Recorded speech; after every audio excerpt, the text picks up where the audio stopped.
I'm Dan Glenn. I'm the president of Realty Ohio. We do business here in Central Ohio, the Columbus market. And I'm going to give you a small back pocket version of a home buyer seminar. If you have any interest in owning your own home, or if you know someone that may be interested, take a couple of minutes and listen to what I have to say. A lot of the young people come to me and they tell me they really don't know where to start. They'd like to own a home, but they're apprehensive and they don't know which button to push first.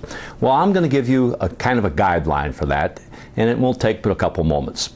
First of all, we need to establish your credit, your ability to buy. How much house are you able to afford? That means going to a mortgage company, give them your credit information, they'll check everything, and they'll come back and they'll tell you and your professional realtor, this client is able to afford a $200,000 home, a $100,000 home, $75,000, $500,000, whatever.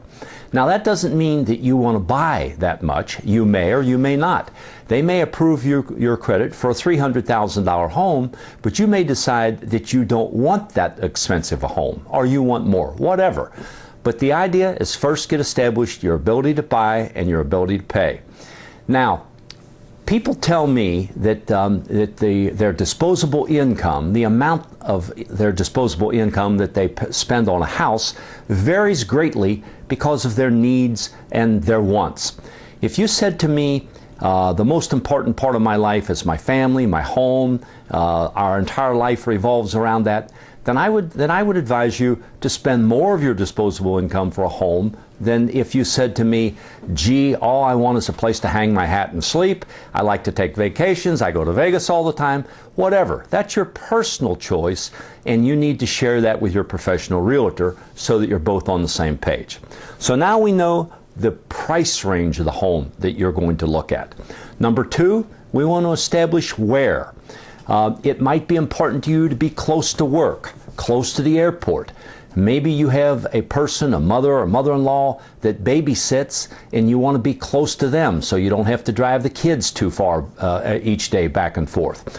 Whatever the reason, we're going to establish the area of the market that you want to look at. Now we know how much, now we know where. Now we need to establish a couple things, and I always advise my clients, man and woman, to sit down independent of one another and write down the 10 most important things to them about a home. So a lot of times you get surprises when your spouse says, gee, I want a two-story house because I like the master bedroom on the upstairs floor. Well, gee, I like a one-story house so I won't have to deal with steps. Whatever.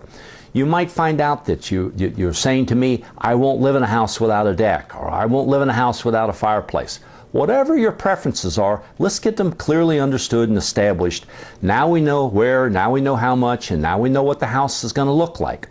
So then I'm going to go to the computer, and I'm going to put all that information in, and my computer's going to tell me these are the homes that fit that criteria in the neighborhood you're looking at and in the price range you're looking at. There may be 10 homes, there may be 500 homes, depending on the criteria we put in. But I'm going to share all that with you. Sometimes it's convenient for me just to email all of these things to you on a regular basis as homes become available. I might print them out and fax them to you. I might sit in my office and discuss them, or your home, whatever. Now we've looked at a lot of the homes that are available, and you say to me, I would like to see these 10, 12, 20, whatever. So we find out that these are the homes that you want to start with. I'm a professional realtor. I have the ability to get in all these homes. The process is you tell me the homes you want to see and when you want to see them. And incidentally, as a professional realtor, I work with you at your convenience. If you're off on Tuesdays, that's when we're going to work. If you want to work Saturday or Sunday, that's when we're going to work. If you want to go out in the evening after work, you get the idea. My time is your time. You tell me and I respond. So you've told me the houses you want to see. Now I call the other realtors that have those homes for sale and make an appointment. So the clients, the sellers, can vacate the home while we go and look at them. We go out Tuesday afternoon at 5 o'clock and see 5 or 6 houses. As we go through the house, I'm not trying to talk you into to buying that house or out of it. All I'm trying to do is keep you informed. The best decisions are made by well-informed buyers. So it might sound negative, but as we go through the home, I'm going to point out everything that I see that is a negative.